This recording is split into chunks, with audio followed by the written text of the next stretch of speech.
Welcome back to Taxation is Theft, the show that talks about all the ways the government is ripping you off, and there are a lot of ways. Broadcasting live on Facebook and YouTube from an underground bunker deep within the jungles of Mexico, I'm Dan Taxation is Theft Berman, former candidate for President of the United States, current candidate for Governor of Texas. And today I have a really awesome guy with me, Brandon Kirby, who helps launder money in offshore bank accounts for evil billionaire criminals like Trump and McAfee and some really cool stuff. So we're going to learn about that today. So stay tuned for that. But of course, as always, before we get started, I am again going to ask you for your financial support. It takes a lot of money to keep the lights on here, especially having solar connected to it. But seriously, we do a lot with this organization, if you can call it that, Taxation is Theft. We are spreading the message that taxation is theft all around the world, and we need your support to keep doing it and to keep growing and to reach even further. So head over to taxationistheft.info and support the show, even if you just subscribe, even if you just get on our mailing list, or if you really want to be cool, get one of these awesome hats that I'm wearing, or a flag, like one of these. And yeah, anything you get over there helps to support our efforts to end taxation around the world and shut down the IRS and make them all go to hell so we can all pay $0 in taxes like our good friend, Mr. Trump. Anyways, on to the show, Brandon. Welcome. Thanks for having me. Yeah, thanks for coming on. And since I figured you were going to be drinking, I figured I would be classy and grab a drink as well. Of course. For anybody watching this on Being Libertarian Canada, and I will post this on Being Libertarian Canada, maybe Being Libertarian, the main page, you know me as the Drunken Libertarian, but we very quickly identified the difference between Mexico and the Cayman Islands. Some classy scotch versus whatever the hell you've got. Dos Equis in a can. There's the difference. There's the difference between a taxed country and an untaxed company. Or a country. Yeah. In a perfect world, it would be companies. I don't always drink beer out of a can, but when I do, it's Dos Equis.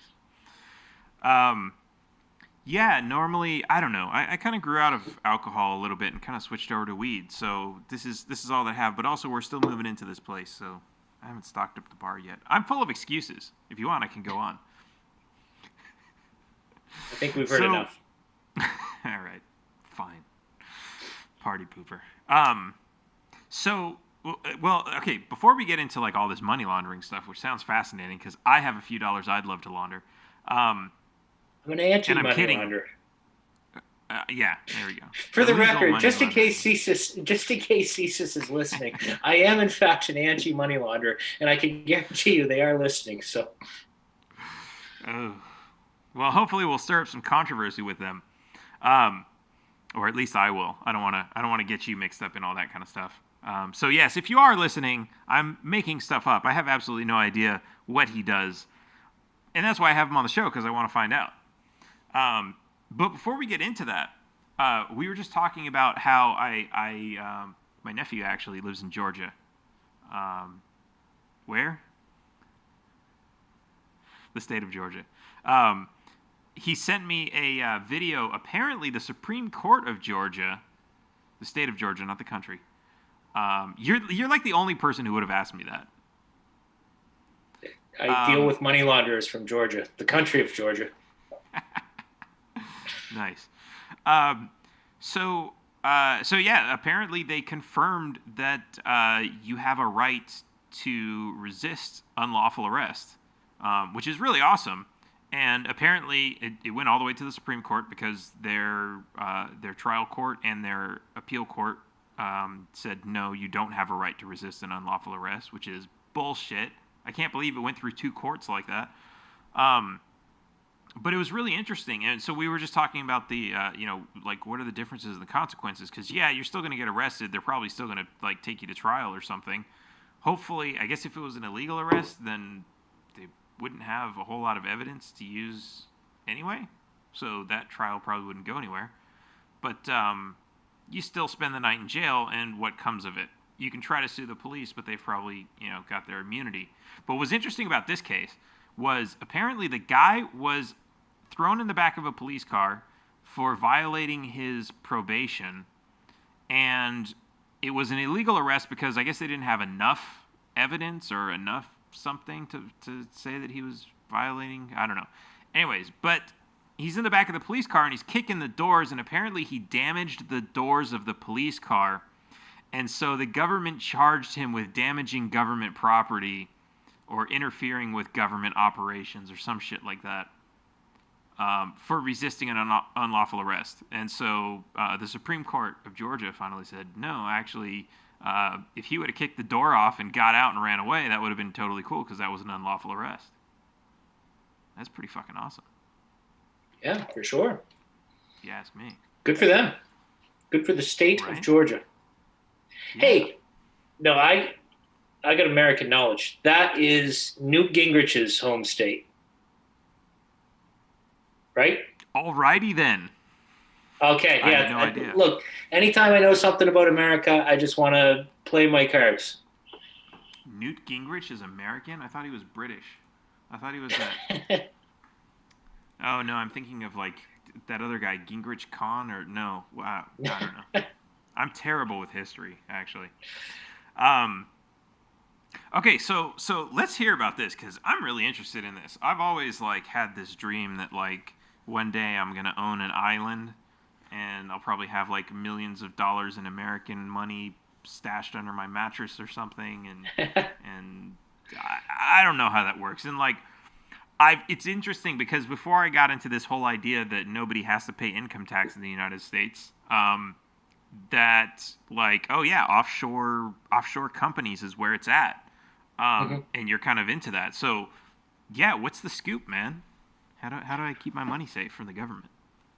Well, I mean, first a little bit about what I do, just to clarify. I'm an anti-money launderer. So a lot of people have this conception of money laundering that it's tax evasion or tax avoidance, whichever term you prefer. That's not the case. Money laundering is funds that are coming from criminal activities, such as sex trafficking.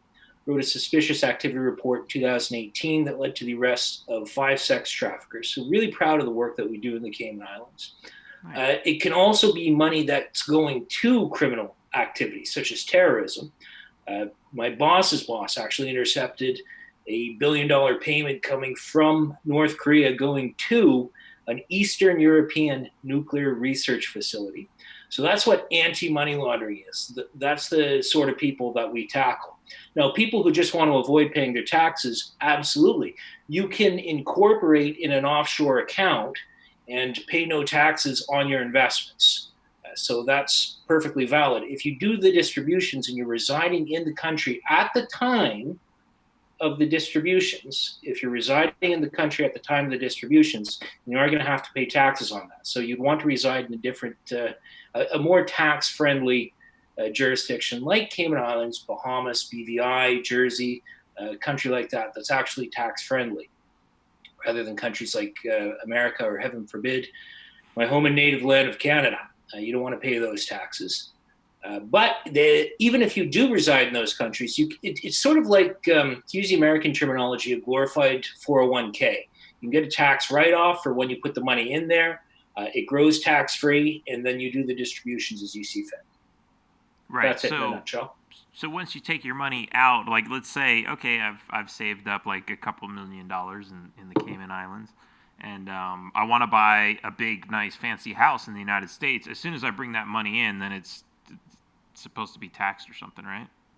Unless you do the distributions while you're residing in another country. If you do the distributions while you're residing in another country, then you're fine. Then you come back, and it comes back untaxed. Now, that depends on the jurisdiction. Different jurisdictions can have different laws with respect to that, but that's typically how that works.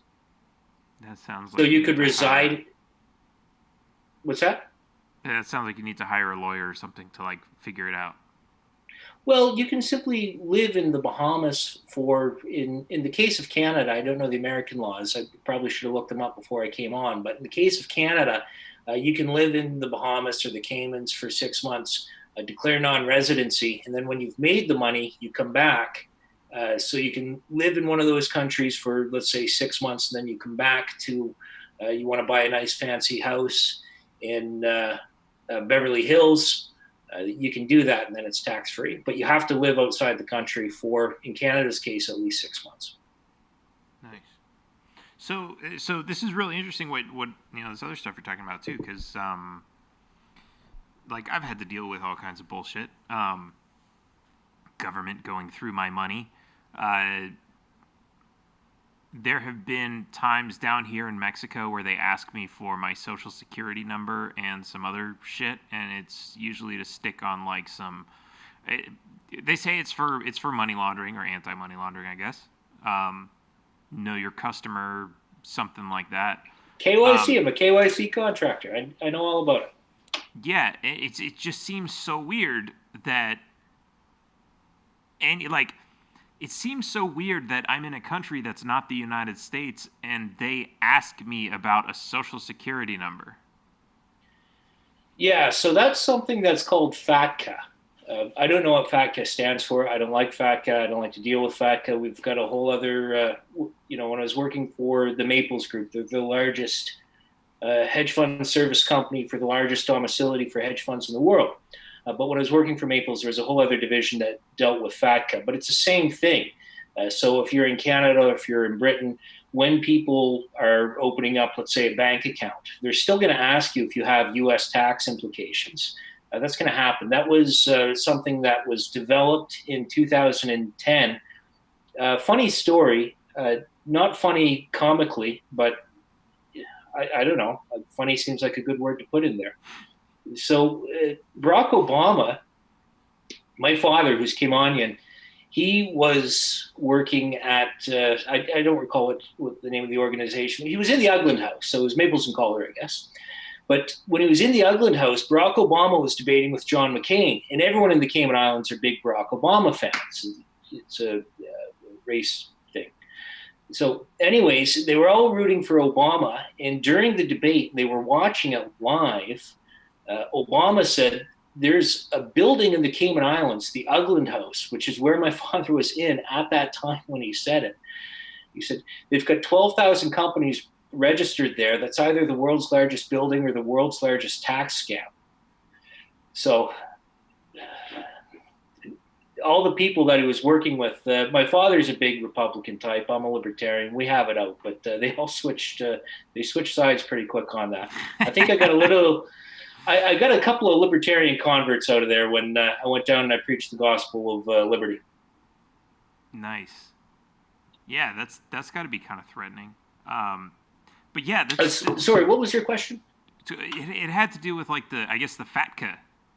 Oh yeah, FATCA. Yeah, what's happening there is Barack Obama, 2010. That's how I got off on a tangent. I do that. You're gonna have to keep me on track. But 2010, Barack Obama started this repatriation of funds program called FATCA, where they're basically, the idea was to go to various jurisdictions. Now, he didn't really have much success with it.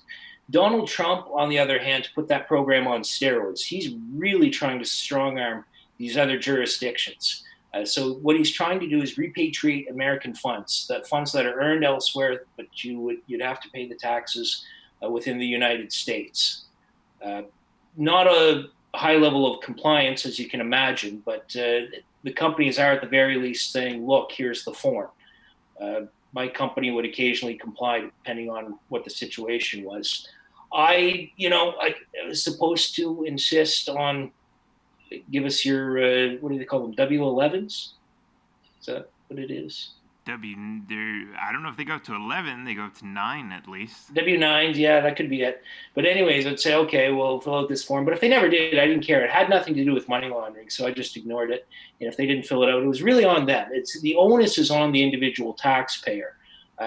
They tried to do the strong arming, but if there's no compliance, there's no compliance. Really, what are they going to do? They're going to send in the troops? Like, it's not something that a lot of companies comply with. Right. It's the same thing in Canada. We do the same thing with FATCA.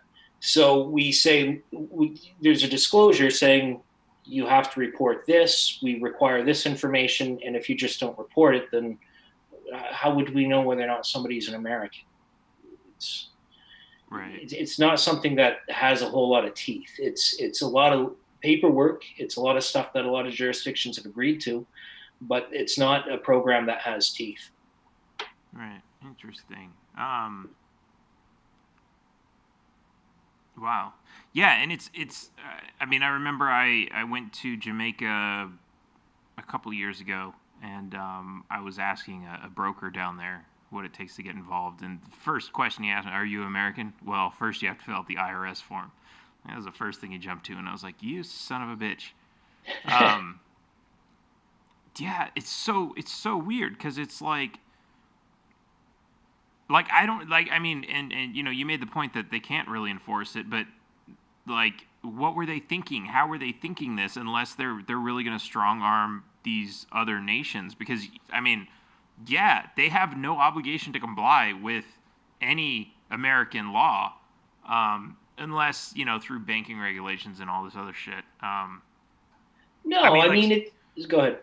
well, so okay. There's this story I heard about like Visa and Mastercard, and I don't know if I might be screwing this up a little bit, but so the United States hates offshore gambling, and so what they did was since it was legal in the jurisdictions where like some of these online gambling places were doing it, they Right. couldn't go shut them down, but instead what they did is they passed a law Yes. saying if you have any involvement with it, like Visa and MasterCard, so even though you like Visa and MasterCard might even have like separate corporations, if you have an online gambling agency that accepts Visa or MasterCard, that means Visa or MasterCard is participating in that and their home headquarters is in the United States. Right.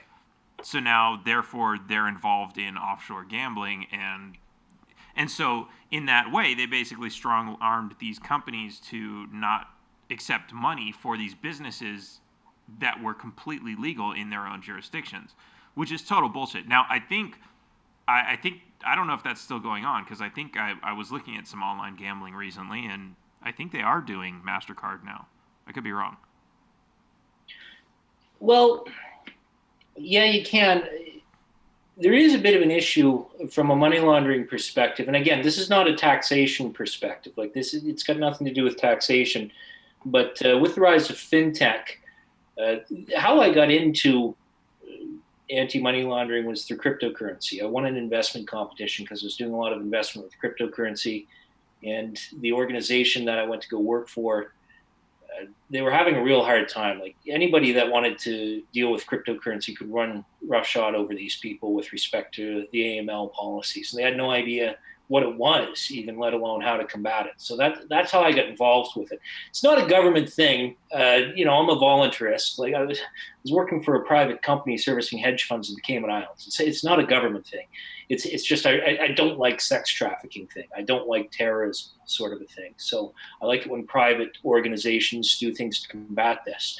I think there's a little bit of government overreach in the organization that you're talking about, but there's the sentiment that there's really nothing right now in terms of KYC, know your client, know your customer, depending on what country you live in. Where there's nothing in terms of cryptocurrency in a lot of countries, nothing in terms of online gaming, nothing in terms of online gambling.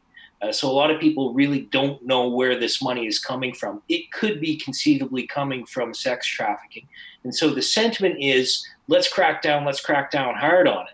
Where the overreach is coming from is saying none of this at all. I mean, who the fuck's against fantasy NHL? Like, or any of these other online gaming sort of thing, or online gambling, poker. Like, you can have a little bit of fun there. So you can't crack down on the whole industry, but you can, I would say, suggest, especially if you're MasterCard, say, who are you? Who's using this money? Where MasterCard already does this. They already have things like proof of address. They already have reasonable confirmation of your ID. They already have their KYC completed. So if you're with MasterCard, they've already done this stuff. So I'm not a big fan of the overreach in that situation. I'd agree with you. I think there's a little bit of bullshit going on. Yeah. But Yeah, there is, I just wanted to say, there is like a legitimate sentiment for what they're going after. That's all I was trying to say. right. Well, and that's interesting too. So you've been kind of the I guess the whistleblower in some of these cases. What's like how, Oh yeah. well first let me ask this like why would anybody come to you and give you their information? Are you like part of like a bigger organization and you're kind of like the fact check department, or how does that work? Yeah. So basically, let's say you have a hedge fund in wherever, Bahamas, Singapore, Cayman Islands. I typically dealt with the Cayman Islands, but I dealt with a lot of people out of Delaware as well. Um, they don't want to be dealing with dirty money. They don't want money that's going to terrorist organizations. There's legal ramifications. It's illegal, but there's ethical ramifications. You've got ethics, huge ethics involved with that.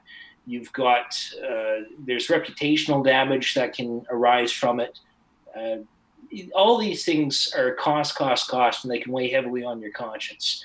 So what they do is they pay people like me. I've got contracting business for KYC to come in and say, who the fuck are these investors? Where's the money going to? And that's what we do. Nice. Okay, so And then now I'm the dickhead that comes along when you say, well, I don't want to tell you my address or I don't want to give you my ID. I'm the dickhead that comes along and enforces the rules and say, well, I got to do this. So the impetus for you as the investor would be, do you want to invest in the fund? So if you want to invest in the fund, if you want to invest in this privately owned hedge fund, then you have to go by the rules that they set out. And the rules that they set out are they need to know who the hell you are, and they need to know where the money's going when it's all over. Those are the rules. So once we have an understanding of that, then we can go forward. So I have a lot of conversations with people that you know. I can't name names, but I will tell you this: you have heard of them. I've had conversations with them and their lawyers where they're saying, "Well, I don't want to give you anything." Well, too fucking bad. These are the rules. These are the rules that a private hedge fund company has set out, and they want to abide by these rules, and that's the rules we're going to go by. okay, so I mean that sounds fair as far as being voluntary. Um, what's the and I mean, that kind of makes sense too. For somebody to say, well, you don't want to give the information. Okay, fine. No, you don't get to play the game, right? Exactly. As long as that comes from the organization itself and not from Big Brother. But I think in Yeah. this case, it sounds like there is that benefit. Yeah, there is. It's funny when you're dealing with some real serious coin, like some billionaire coin. The cost of the legal fees that you'd have to pay if you did wind up financing terrorism is a lot less than the admin fees that you get to draw out of these investors. So the hedge Really? fund managers, oh yeah, yeah, big time. So the hedge fund managers are like, well, what's in it for us? And at that point, there's me talking to the manager because they could lose. People love privacy, and I'm a big fan of privacy. I've read 1984. Come on, I like privacy, but I've talking to these managers, they're like, "What's in it for us?" And at that point, the only thing I have is ethics. I'm like, do you really want to take money that could be coming from sex traffickers? So Right. at that point, the only thing that I have to rely on in reputational damage. You talk about a fund, but you never heard of any of these funds. Got more money in the Cayman Islands than they do on Wall Street, but you've never heard of any of the hedge funds there. So the rebranding is so easy if they're caught taking money from sex traffickers or financing terrorism. Rebranding is easy peasy. The only thing I have is talk to these managers and say, is this something you really want to be involved with? And at that point, they say, well, you know what? It really isn't something that we want to do. So that's I've never lost a client on it. I'll put it to you like that. I've never lost a client. They've always said, yeah, actually, I've got a daughter. I don't like coerced sex trafficking. So no. Right. Yeah, that's interesting, and I'm just wondering if like there could be some alternative system where you do something like you do your verification, you say okay this guy's clean, and then somehow or maybe you're already doing this. Somehow you basically go back to the original person handling the money and say, okay, yeah, this guy's clean. I'm not going to give you his social security number and address and everything else to keep on file with his account. Is there any sort of, because that kind of ultimately that protects the privacy, right? Like if you're in a database and then the government decides, oh, we're going to pass this new law and we're going to tax billionaires at 98% just for having the money. You don't want your name associated with that money, most likely. No. But if it's like on the account, then you're kind of screwed. Well, we don't really comply with any of. Sorry, we don't. I've been drinking. We don't really comply with anything like that. But if there's criminality involved, not tax evasion, but actual criminality, the only thing that we could be conceivably involved in that would be contradictory towards a libertarian perspective was drug trafficking. Now, I'll tell you. I worked with the Chinese, and I love the Chinese. They're terrific. They're wonderful people, but they love the law. You sound just like Trump. They're terrific people. I love the Chinese. I'm sorry. Well, I do. They are terrific. What part of that is wrong? What part of that is incorrect? Dude, for some reason, those just totally sounded like his words. I've got some stories about Trump with this, but I really can't get into them. But I'll tell you, Chinese are wonderful people, wonderful. And they what they did was you'd have a guy who sold pot in university, and this would show up on a criminal background check, and they'll say, no entry into the fund. And even my hard ass, he was a cop and he became a financial crimes investigator. Even he should have said to them, like, give her a rest, boys, come on. But it's drug trafficking. Well, it's illegal. There's penalties for breaking the law. They love the law. Chinese people, they love the law. And so they'd be very strict on that. For me, I potentially came across something that I thought was a cartel, and I've got Colombian family members that have been victimized by cartels, so I thought about going after them, but then I found out it was a non-issue, so I just completely ignored it. But that's the only thing that really comes up that's in contradiction to the non-aggression principle. I'll put it like that. And I think drug cartels do violate the non-aggression principle themselves, so I don't really have a whole lot of sympathy for them. But somebody that's just doing something that's purely consensual. The only thing that you could conceivably come across with anti-money laundering and some of the practices that they do in a Bahamas, in a Cayman Islands, in a Jersey, in a BVI would be something like you're not supposed to be investing if the money came from the sale of something like pot, which a lot of the AML people, especially from China, a lot of them come from China. I don't know why, but a lot of them do, and they can come down pretty hard. Interesting. So, man, I'm thinking about the drug cartel part, because ultimately, and I think most libertarians agree, there's nothing wrong with growing and selling weed or drugs or cocaine. As long as it's consensual, yeah. Right, but it's interesting because there is a lot of cartel violence. But at the same time, you're talking about, I mean, like, what do you have to go on? Like, is it mostly criminal history? Or what pops up on your screen that says, like, hey, red flag, this guy's money is dirty? I hate to sound like a secretive bitch, and I hate people who sound like me. I really do. But there's some national security stuff, so it's really only stuff that I could talk about with certified folks. Not, by the way, in case you're wondering, government certified. All private companies certified. But there's I kind of have to be a little hush-hush about stuff like that. Right. I'm going to be very careful about what I say. There might be some stuff that I could tell you, but I've been drinking, so it might be a little bit more tight-lipped. And again, I hate people who are tight-lipped. I hate people who keep secrets. I get it, man. You got a gun to your head. But I'll do the talking. I want to throw this out here. So if let's say, for example, okay, so you had the example of like the guy who had a pot conviction from when he was a teenager, and now he's got a lot of money. Right. Like that's not really proof that he's into drug dealing at this point.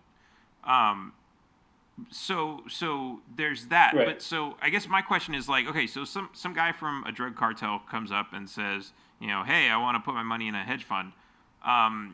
Okay, what's the problem? Is it because let's not use generalizations here, right? Yeah, drug cartels do some pretty bad things, but is Right. every single member of every drug cartel really bad? I mean, you might have a guy who's just the accountant, or you might have the guy who's like maybe he's like the head of a big cartel, but he's like he plays fair. He doesn't shoot anybody. He doesn't shoot cops. He's totally not violent. And maybe he has people who commits violence within his organization, and maybe he punishes them appropriately. Maybe others are only using violence defensively. I don't know if this is actually the case, but I'm just saying hypothetically, the Right. drug trade itself it's not a violation of the non-aggression principle, for example, just Correct. by being involved in that trade. So Right. I guess I would think like, okay, so if somebody murdered somebody and they have a lot of money and they want to invest it in a fund, like it almost seems like, okay, if you really want to have an excuse for not taking their money, you would really have to be able to say, okay, I know for a fact he killed somebody. And if you have that kind of information, it's kind of like, well, then the government you probably would have gotten it from the government, who probably would have arrested him and put him in prison at some point, which means he would have Yeah. already paid for that. So, yeah, I don't know. It just seems like, Well, the question comes from the source of funds. So I got into a lot of hot water once where I was investigating from the country of Georgia. It was an issue where there was a murder that took place, and we were dealing with the murderer. And it's like, okay, did these funds come from a murder? So if the source of funds came from a murder, then that constitutes a source of funds from criminal activity. So in that case, you'd want to disqualify the funds. Um, but if it's you're just dealing with a murderer who maybe went to prison, they came to Jesus, and then they went out, they made a better life for themselves, then I that's see. fine. So you can have somebody who has a violent past. The question is, did the funds come from criminal activity? So with something like pot, well, the hell do I care if it came from pot? Come on. But a lot of people would say, okay, well, the funds were derived from criminal activity. So a lot of the people that I worked with were saying, well, a portion of his net worth is criminal in nature. And so as a result, we have to disqualify this. It's not really something that I would do, but it's something that people could do because funds are derived from criminal activity. You could have a violent criminal. You could have somebody that was part of a drug cartel. You could have somebody that was a murderer. But it depends on where the money came from. Nobody really I cares see. about the character of the individual involved. Interesting. Interesting. Okay. I'm just trying to. I know. I'm over here like I've got this like look on my face like, ooh, I'm planning something evil. Um, Well, we'll, no, we'll yeah, wait no, till this the is cameras are off for that. yeah, no. I mean, this is definitely interesting because that's definitely not how I thought this whole thing would work. I would think that Yeah, this is because not the conversation you were expecting. yeah. Well, no, I mean, like I've seen. Okay, so back like before I heard about Bitcoin and like when I was totally on like a gold standard Ron Paul like rampage, um, Ron Paul Good rampage. hell. That's a new thing. I'm gonna get a T-shirt that says that. Um, but I hadn't heard about Bitcoin yet, but I think it was still there. I think it was at like $12 when I first heard about it. Um, and I know I should have bought it. But but so I had this idea and I was creating like a bank, but it was like PayPal, but it was like when you deposit your money, it gets converted to gold, and you don't have dollars in your account, you have gold, and like I was like, okay, and then you get a debit card, and when you swipe it, it converts at that time, Yeah, and like I was like, Bitcoin. yeah, so and I think gold money also was kind of like that, but not. Yeah, But I think they're the same company, actually. Okay. So, but like I started getting into like all these issues with like the banking laws and all this other stuff, and I think that was right around when, like KYC, like that only got created like around 2012 or something like that, right? Or after 2008. Anyway, so Yeah, go ahead. yeah, so I'm looking at all this stuff, and I'm just like, they're like I'm looking at all these regulations that they're saying I'm going to have to comply with. Aside from the ridiculous amount of money that I'm going to have to fork over just to get like a surety bond, which is fucking insane. Um, but it's like it was absolutely insane, and I'm like, this defeats the whole purpose of this. Like, I don't want to be involved in collecting information for the government, and keeping track of people's bank accounts and violating their privacy and all this other nonsense. Right. Um, Right. so it's yeah, but I mean, to your point, it's like, yeah, but at the same time, I don't want to be helping pedophiles traffic kids all around the world and like all kinds of weird shit like that. Um, Yeah, it's a little but bit easier on the conscience if you're working in jurisdictions that aren't involved with so much overreach. right, Uh, like in Canada, you collect people's private information, goes to the government, and yeah, it's got to weigh heavily on the conscience. That's right. you're not going to be able to sleep well at night. You're not going to be And able to look so yourself in the mirror. here, I think this is where I was going with this actually. So one of the things that was interesting there is they wanted to do a background check on me, and depending on my own criminal history, that would determine whether or not I would be able to even operate this way. Um, so I think that might have been where I kind of was going with what I might have preconceived about, um, how you look at people. But whereas you said no, it has nothing to do with their own history. It has to do with where the money comes from, um, which Yeah, is an yeah. interesting distinction.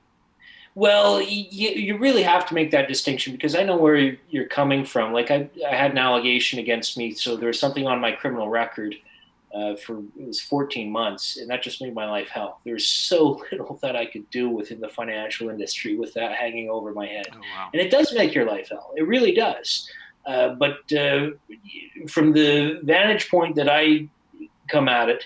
Whereas we are privately owned, we're not, and everything's done privately. The Association of Certified Money Launderers, it's a private organization that works with people that deal with private hedge funds, that works with people who privately deal with private hedge funds. Everything's free market. The infrastructure that we've developed here is free market, and I'm proud of that. We do collect information, but if you voluntarily give this information, then you can play business with us. All you know, what it comes down to is a lot of people like to use the term anarchist. I don't like that term because if everything were privately owned, we would not have less regulation. We'd probably have more regulation. Like our roads that are privately owned, like I own a house out on Scotch Lake, New Brunswick. It's not too far from Maine for the American audience. Um, Private everything. You think there's less regulation or more regulation? More regulation, but it's voluntary regulation. Everything is done voluntarily, which that's what I like. So yeah, there's checks and balances, but you agree to the checks and balances when you go into it. Government is a situation where you don't agree to the checks and balances, where you can have overreach, where you can have lobbyists, where you have other people that are doing it for their own self-interest, and you just get robbed blind. But I prefer the term voluntarist. I prefer a voluntarist society, which doesn't necessarily mean that if the roads were privately owned, that all of a sudden you just drive drunk. Well, if they're privately owned, if I own the roads, I'm not going to let somebody drive drunk on them. Come on. Right. Yeah, and I think a lot of that actually has to come with the amount of competition. And obviously, if something's not voluntary, Right. like if you have a government monopoly, there's absolutely no competition. But you look at something like Facebook, where they've got a virtual monopoly, and they have a shit ton of regulations. You look at Apple, and their fucking phone chargers. These assholes put chips in the charge cables so you can't get bootlegs. That's a form of regulation through monopoly, but it's not government enforced. It's just it's like, yeah, it's voluntary. You could switch to Android or something, but Yeah. but they have that monopoly. And yeah, when it comes to, like, what about internet providers? You have an actual choice where it's easy to switch internet providers, and you're not going to notice much of a difference. So there really is a lot of competition there relative to like Facebook, right? Depending on Because where you Facebook, live. yeah, that's true. But like Facebook, you switch, you lose everything. You lose all your information. You lose all your friends. Nobody knows you knows who you are. That might be a good thing.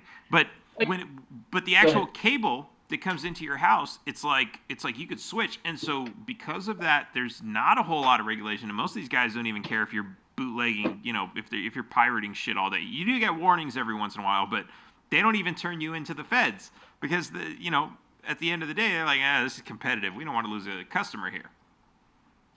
And you're not interfering with the other customers. Well, I think there's something special. You really should have invited my friend Lone Gannon onto this. He's Being Libertarian. I work with Being Libertarian. I run Being Libertarian Canada, but Lone Gannon runs the tech side of things, and he's the tech super genius. Uh, my own view is with Facebook. I don't have a problem with Facebook. I use Facebook. We were messaging on Facebook, but what I Don't have a tell problem. anybody. I've ruined your reputation just like that. But no, my problem with Facebook is that they use, and this was not disclosed.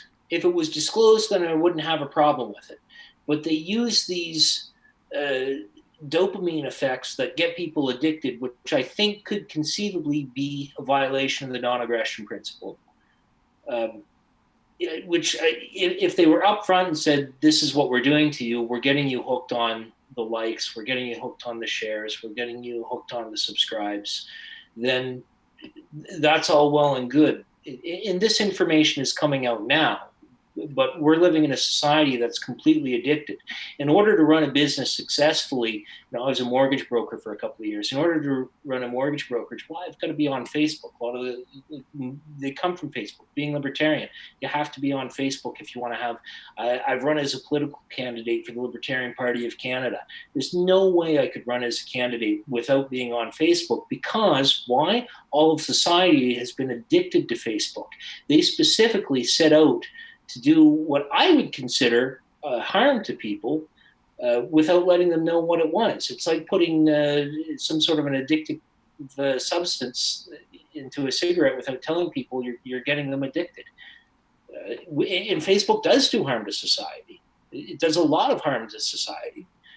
So I think that there's conceivably, I think you can make the case, maybe I'm not making it eloquently right now, but I think you can make the case that there's violations of NAP going on with that.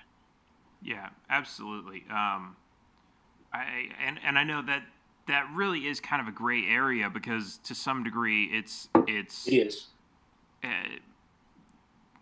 it's not like they're actually injecting something in you, right? They're providing a pleasurable experience, and the dopamine comes from within yourself.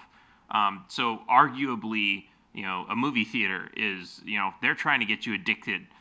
They get you in. Oh, you're going to see this great movie, and then, oh, let's show them the trailers. Let's get them coming back for more.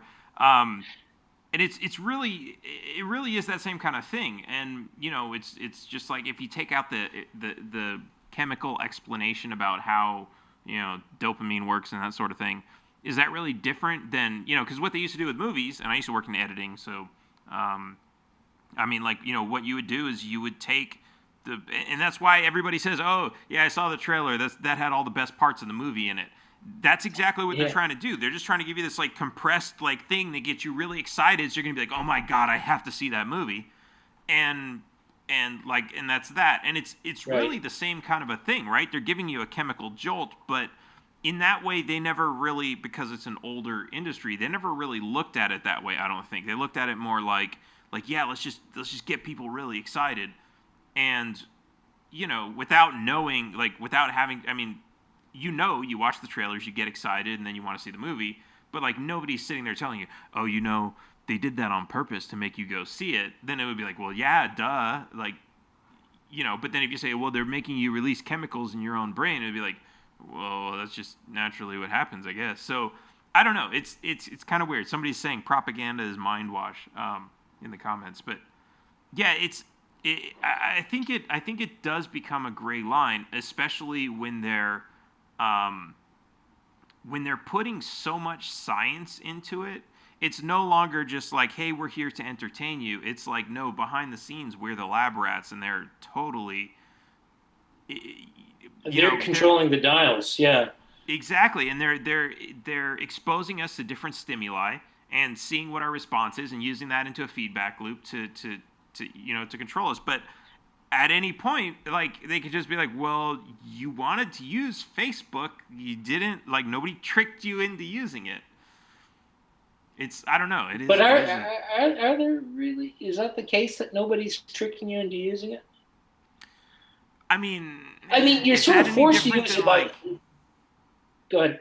is it any different than like, oh, the salesman tricked me into buying this because he kept asking me over and over and over again, and I finally said yes. Well, somebody. I'm Like, did they doing an lie? MBA. I'm plugging away at an MBA. At some point, I'm going to finish that. Don't worry. I will get this accomplished. But you're kind of convincing me to do business ethics or psychology at the same time, which maybe I could write a thesis on within the MBA. At what point does it become unethical where somebody's so much in control of the behavior of another human being that it becomes coercive? Right. Well, and When does that happen? And I don't know. I don't have the answer to that. I don't think that, as you said, it's a bit of a gray area, and I'd love to see something that's very templative, where you can say, if P then Q, if this then yes, it is coercive. oh, you just dropped some modus ponens shit. Um, I I haven't have a heard that. philosophy degree. Nice. I haven't heard that stuff in a while. I Oh, learned you it in studied math. philosophy? No, I had this really weird math. Actually, I did a little bit. But we never talked about that stuff. We like watched movies like Blade Runner. Um, that was in community college, but in public school, I shit you not, in middle school, I had this really strange teacher, and it was, I think it was sixth grade or seventh grade math. He was teaching us like modus ponens and all that kind of stuff. No fucking way. Mathematic, like as a math class. Yeah, it was That's the fucking math. awesome. I've got a background in math as well. I mean, the MBA is concentrating on data analytics, but you know, that's the math that should be taught. I think in grade This school, it guy, should be because you use logic. You have to use logic in life. You have to think critically about religion and politics. yeah, Even like to dispute a cell phone bill, you have to think critically, and you have to be able to communicate with logic. And instead, we're teaching line bisection. You may or may not have to use line bisection later on in life. People say we have to use that in higher mathematics. You also have to use modus ponens in higher mathematics as well. You have to use logic in higher mathematics. So why not just teach the one that you actually will be using throughout your life? right. Absolutely. The one that actually helps you to think and find new answers, and not just how to use small tools to kind of go That do the same Yeah, thing that that you've are always done. useful to a Yeah. small number of society. What's really interesting now that we're talking about this, because I talk to Arvin Vora all the time, and he's always talking about the like, he gets into the the publishers of the books and everything. This guy actually, I don't know where he got the books, but he was actually, I want to say he was printing the books and like getting them bound with those little plastic spiral things, because it Right. was like the school would not provide them. Like, this was like, and this is how crazy the guy was. A few years ago, like maybe like 5 or 10 years ago, he went to the school and he was like, okay, you know what? This is my salary. If I retire today, my pension will be more than that. So I'm going to retire and I'm going to come to work for you for free. Wow. He was crazy. And then the school, of course, said, no, you can't do that because we don't get paid for the students if you're. And it's like, yeah, but you also don't have to pay me. So I'm saving the whole state. Yeah, no, the government didn't like that. Oh, there you go. There's government. But yeah, but also, okay, going back to your point, at what point does something become At what point does manipulating another person's behavior become a violation of the NAP? Because think about this: if you have if you have a girlfriend who lies to you in order to get you to do something, like, isn't that technically, like, what's the difference between that and some guy who works at a shop and says, like, oh yeah, all you need to do is fill out this form and write me a check, and then something's going to happen, and then he just runs off with your money? Like, what is the difference? They've through fraud convinced you to, spend some of your money, some of your labor, some, whatever. And so, should you be able to sue a girlfriend? Well, she told me she loved me and I was the only one, but it turned out she had a boyfriend. Like, I mean, I guess that's what happens when you go through a divorce. But it's like, okay, yeah, we weren't technically married, but at the same time, she did lie to me and she did cost me a lot of money. Shouldn't I be compensated for that? Like, I think there's like a lot of, we always look at like businesses. And I think that's because of like the government paradigm of like, businesses are like, corporations. They're big legal structures or these new legal entities. But at the end of the day, it's like, what does that even matter? It's still people. Like, a corporation is nothing but a name. It's still people who are doing things behind that. And so, like, I think a lot of these same things on a much smaller scale are already happening interpersonally between individuals.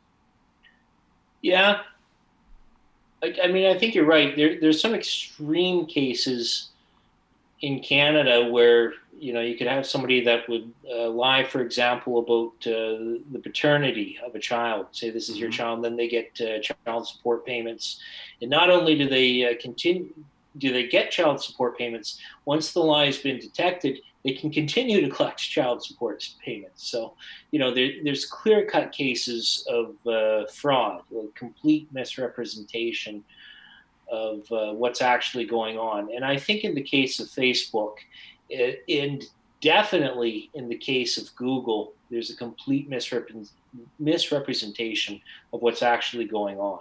I mean, when I do a Google search, what's coming up? What do they showcase as the top result versus what are they engineering the top result supposed to be? So if there's a complete misrepresentation, I think that fits the definition of fraud, in my view. Right. Again, I'm not an expert. We're off the beaten path for money laundering and anti-money laundering and taxation. But Alon Gannon's a guy that you probably want to have on. He's a tech super genius. All right, you're gonna have to connect me with him. But yeah, no, this is interesting stuff to talk about. I'm liking what I'm hearing from you too. I'm just a philosopher. I'm a lowly philosopher trying to make an eager living working for billionaire hedge funds. That's got to be okay. I'm like thinking like that's like an Adam Sandler song right there. But okay, so I am interested in this, and tell me if I'm digging too much into the wrong direction. I think this sounds like fair game. Why would somebody invest in like a small offshore? I mean, it sounds like they're not even that small, but an offshore hedge fund as opposed to like some big New York, big name, hedge fund. Are the gains much higher? Is what's the deal with that? Well, it depends on what your investment goals are. So, I mean, I've had a lot of conversations with folks in terms of investment strategy. I've got my own investment strategies. I've got my plaque right there. I got 191%. In reality, it was 192, and it was 191.7, and the dipshit that gave me the plaque rounded down. I'm not happy about that. But we have a lot of conversations about investment strategies, and you have to find what strategy works best for you. Typically, why you'd go through the Cayman Islands are taxation reasons. There's some guys that are doing some great stuff on Wall Street. There's some guys that are doing some great stuff on Bay Street. You've got some guys and gals doing wonderful things with the FTSE. I'm not going to deny that. They obviously are. But the main reason why you go through the Cayman Islands are taxation reasons. Nice. And when you say 190%, like is that 190% gain? No, I did Oh. not say that. What I said was 192%. And I just, like 30 seconds ago, was chastising a guy for shortcutting me. And then you just shortcutted me. Okay. So, As I was not saying happy. it, I wasn't even sure if it was 190 or 170. So I did round up for you. It was 191.7. Okay. Yeah, But it was a game. wow, that's pretty fucking awesome. Um, You can yeah. have some fun. If you know what you're doing, you can have some fun. Um, yeah. So I'm gonna be sending you some money after this podcast. All right. See, I see if love we can money. hit. See if we can You're hit not getting it 193. back. Oh, I was hoping to get 193 times back. Sorry, I coughed into my mic. I apologize for that. But no, I showed up. I was running as a candidate in the last election, and there were some environmentalists there, and they didn't know what to make of me as a libertarian. I was like, I made 190. No, it was 117% rate of return on my green stock portfolio. I said, "What are you making me now?" They didn't know. They didn't know what to say. So we had a lot of fun that night. Interesting. I think I was on what was it, Stash, and I got some green stock, and holy shit, that thing crapped out. I think I lost. I think I lost 193%. What year did you invest? Um, maybe like a year or two ago. Yeah, it depends. I mean, because if the market takes a dive, then green tech takes twice a dive. If the market rises, then green tech rises twice as much. So Right. if you think the markets are going to do well, if you think they're set up for an upswing, then green tech's the way to go because they're going to do twice as well, just due to the standard deviation, the beta, the volatility of the stock. If people have more money, then they can put money into things like solar panel. If nobody has any money, they just go with their traditional energy. Right. So you know a lot about trading. It sounds like. Are you? I I'm guess. not a lightweight. I'm not an Awesome. expert, but I'm not a lightweight. Awesome. Um, yeah, I got into that for a while, and then the government came and took all my money out of my account. So Holy shit, what happened, man? Have you talked about it. this on the podcast before? If you have, then I don't want to bore your listeners. And I don't know if I have, but yeah, let me drop it. So I had. Let's see how far back shall we go? Let's go back to the very beginning. I was only a child, and Apple was going to release this new product. I think it was OS 9 was when I did this, and it was like $13 a share, and wow. I was like, Dad, we got to get some of this stock. They're going to release this new operating system. It's going to be amazing. They're going to be like trillionaires, and I think I was about 13 at the time, and so he's like, no. He's like, I know you like their computers and stuff, but yeah, it's really not a great investment. The next day it doubled to 26. And I was like, Dad, I want to buy some of that stock. And so he's like, okay, fine. So I had like $500, probably from like a bar mitzvah check or something. And so he called up his broker and he's like, yeah, we're gonna put $500 on Apple. And over the course of maybe 10 years or so, that turned into like 10 grand. Today, if I still had it, it would be like 300, I think. um, Wow. but so when it turned into 10 grand, I was maybe 20, 19, something like that. And I was like, man, I want to get into the stock market. And like they started, that's when like E-Trade and all these other companies started popping up, and it was really cheap to get in. And the trades were cheap because before, you had to call up a broker, and it was like $100 to do a trade, and like, Right. now it was like they were. I think at that time they were like, it's like, oh yeah, $4 per trade.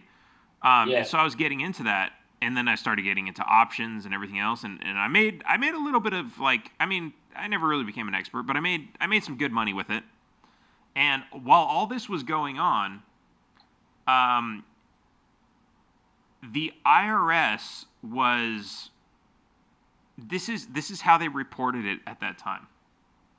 Every time you sold stock, the broker was required to report that to the IRS as a gain from zero.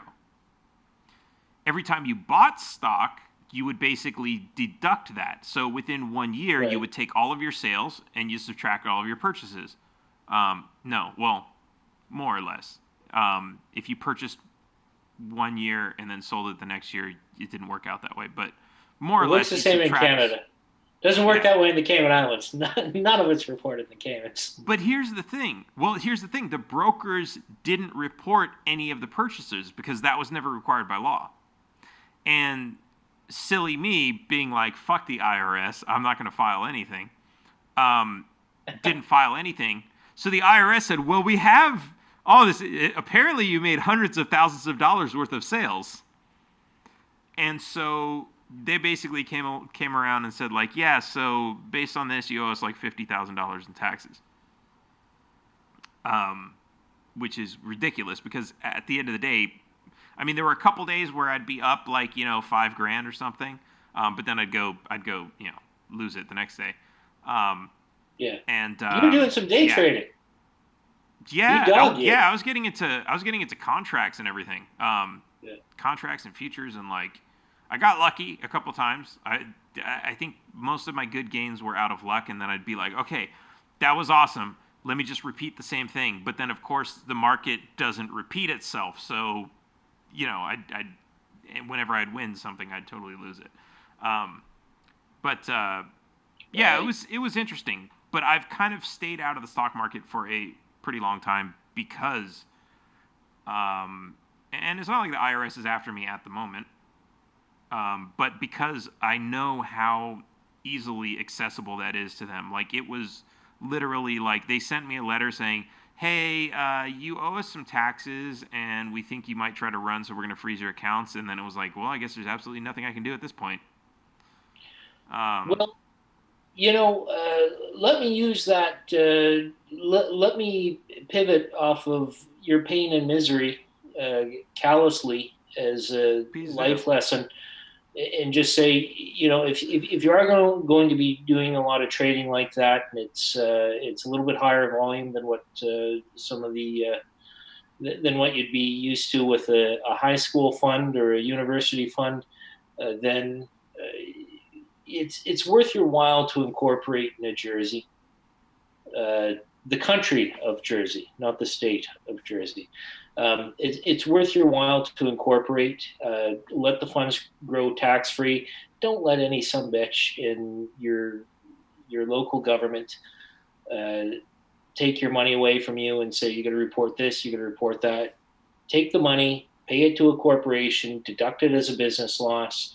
And, when push comes to shove, if you don't want to do a workaround or do offshore residency or anything like that, you can come back and take it as a tax penalty.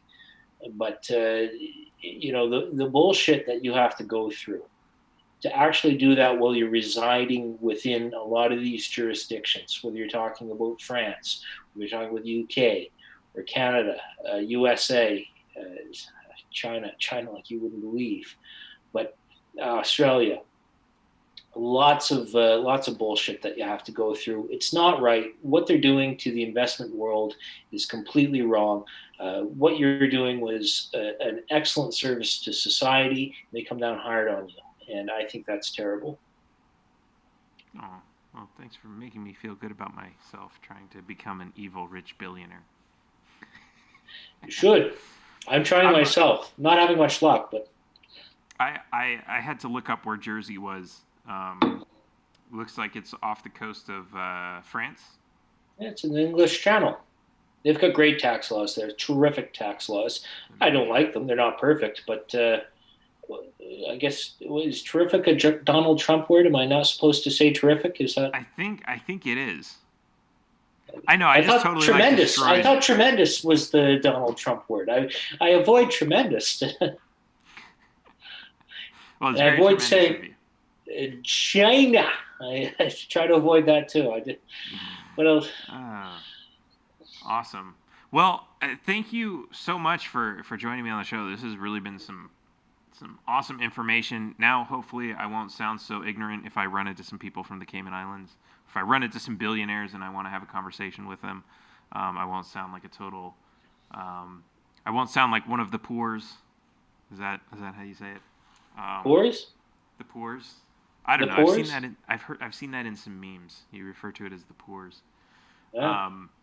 Which is I made this really great tweet today because I've been thinking about this about how Wait, you know wait. Twitter's a Donald Trump thing. What are you, Donald Trump? I know fucking this is it's I'm trying to like become an evil rich billionaire, so I'm like Twitter's got to be the way to go. He is evil. He is rich. He is a billionaire. So there you go. Yeah. But yeah, the taxes we'll end it. We'll end the show on taxes since it is called taxation is theft. The taxes are they're a weapon that are sold to poor people to use against the rich people to make their lives better because it is the evil rich people who are robbing them. But the truth is, no, the taxes are a way for the government to take money from people and give it to wealthy people. And I mean, Yes. ultimately, we're pretty free. I mean, we're free as far as like, we can go anywhere and do anything as long as the options are like you can walk into a store and buy whatever you want. But who is not free? The billionaires or the wealthy people, the entrepreneurs who want to put things on those shelves so you will have more choices. And those people, because they're supporting higher taxes, they are ultimately giving themselves fewer options. And it's that's kind of the scam. And I know, because honestly, I hate doing the divide between rich and poor. I've been broke. I've been a hater of wealthy people. I've been there. Like all the shit I hear from like the socialists and everything else about how much rich people suck. Like I've been there. I get it, but ultimately, you come to realize that a lot of what you're being fed about this, the way the system works, the way the world works, is really totally bullshit. And they're tricking us into supporting systems that are the real cause of our oppression. Anyways, taxation is theft. It certainly is. I've got a poem for you. All right. Roses are red, violets are blue. Taxation is theft, and inflation is too. Damn right it is. Man, Brandon, thank you. This has been awesome. Thanks for having me. Talked about what we. Yeah, I don't know. Yeah, go plug your. I want you to plug your stuff. That's what I forgot. Give me a plug. Plug my stuff. Plug me up. There's like 100 people on the planet that would potentially buy my stuff. I can tell you right now, they're not listening. They have no interest in politics. I'm sure they like you.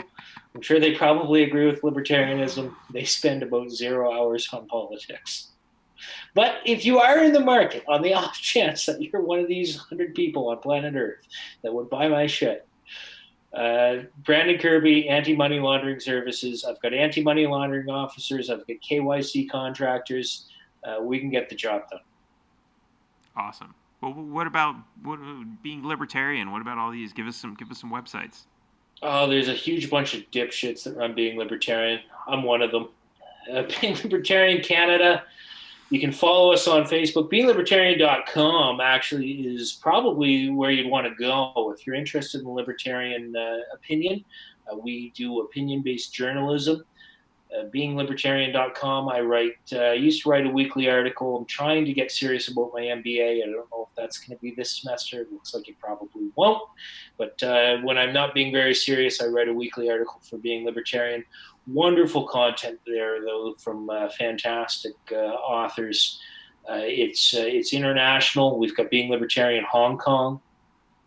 We've got live on-the-ground journalism for all the bullshit that's happening on the ground with Hong Kong, between China. Mikey Wong is doing a fantastic job Being Libertarian UK. I do Being Libertarian Canada. We're looking at Being Libertarian South America. I've been writing about the situation in Ecuador. which is an absolute nightmare for the people there. It looks like they are very likely to become the next Venezuela. So we have to cover these tragedies. These are stories, tragic stories that deserve to be told. These are honest to goodness human beings, families that have awful victimization at the hands of socialism. That we need to tell these stories, and we need to learn. We need to listen, and we need to hear their pain, just so that we can improve ourselves. That's so tragic. Let me end on a happy note. I think Cayman Islands are doing well. We're rich. There we go. I don't want to end on a tragic. I'll tell you, we had a rough go with the earthquake. Yeah. Okay, let's turn it totally tragic. Haiti has a 7.3 earthquake in 2010, kills 250,000 of people. Cayman Islands has a 7.7 Richter scale earthquake, kills 0 people. It sucked when I was there. Don't get me wrong. Like, I was sick and I was totally disoriented.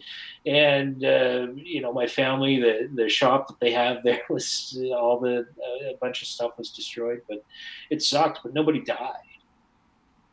It's because they're rich. Wow. Architecture is a big thing. Capitalism works. Capitalism really, really works. It improves architecture. Look at L.A. Tell me why this. When a hurricane comes through Mexico, it barely destroys shit, but then it goes up to rich-ass Texas and Louisiana, where people build their homes out of sticks. Why are they building their homes out of sticks? I know. I mean, they're supposed to be a rich, wealthy first world nation, and down here, Mexico, they just build things out of bricks, and it's like, oh, did somebody knock? Was there something going on outside? Jan, I'm putting you in charge of telling them not to build their homes out of bricks. That's kind of stupid. We build our homes out of sticks in Atlantic Canada, but we don't get Class 5 hurricanes. Yeah. No, it's ridiculous. I see this all the time in like Florida, and the. Why would an insurance company insure a home like that? Ohio, like with not hurricanes, tornadoes, Nebraska, those kinds of, like, yeah, out of sticks. Come on, guys. I worked as a mortgage broker. An insurance company wouldn't insure a home that's not likely to survive the calamity that we'd face here in New Brunswick, Atlantic Canada. All the time. And then these fucking idiots in California always building their homes on the mudslides. Oh, well, I guess it slid off. It's not going to slide off again. Let's just rebuild right where it was. Fuck, man. I guess they're like, hey, we got $1 million. We'll rebuild it again. Who cares? Well, it gives us a nice opportunity to change the motif of the house every couple years. The feng shui is going to be a little different. But we'll rebuild. I don't know, man. Like, that's a little weird to me. You've convinced me to short the insurance companies that are covering these houses. Yeah, look into it more before you take my word for it, because I've been known to just blurt things out that are totally wrong. But at least I'll admit it. Yeah, I've never spent much time in the southern U.S. Went to Disney World once when I was 10. Yeah. Nice people. I like them. A lot of them come to the Caymans. Wonderful people. Like them. Big fan. Amazing. Oh, yeah, you're going to Texas, too. Yeah. I'm going to need to come visit you in the Cayman Islands, though. I'm in Canada right now. I'm going to have to buy a... When you get back, hit me up. I got to figure out how to get there from Mexico. Well, I'll tell you what. Cayman Islands did a hard shutdown. The alcohol stores they wouldn't let them open. And it's still the case. They did a hard shutdown for COVID-19. So I had to choose between paying taxes or booze. And which did you choose? And avoid booze. Well, my question to you is, Dan, catch the hockey game last night there, fella? How about the Maple Leafs, eh? So I made my choice. Nice. All right, Brandon, it's been awesome. Love to have you back on sometime. And until next time, guys, thanks for tuning in. Make sure you head over to taxationistheft.info. Support us by buying everything that we have to offer in the store. It's really amazing stuff. And also, if you're listening to this on Facebook or YouTube, make sure to like and share and comment and tweet and do all that kind of stuff. And, of course, go subscribe using your favorite podcast player. We're available in iTunes and Google and all those other crazy places where you get your podcast from. Go do it now, or else the IRS will rain hell down upon your bank account when you're not paying attention, because that's what they do. I'll catch you later. Taxation is theft. And inflation.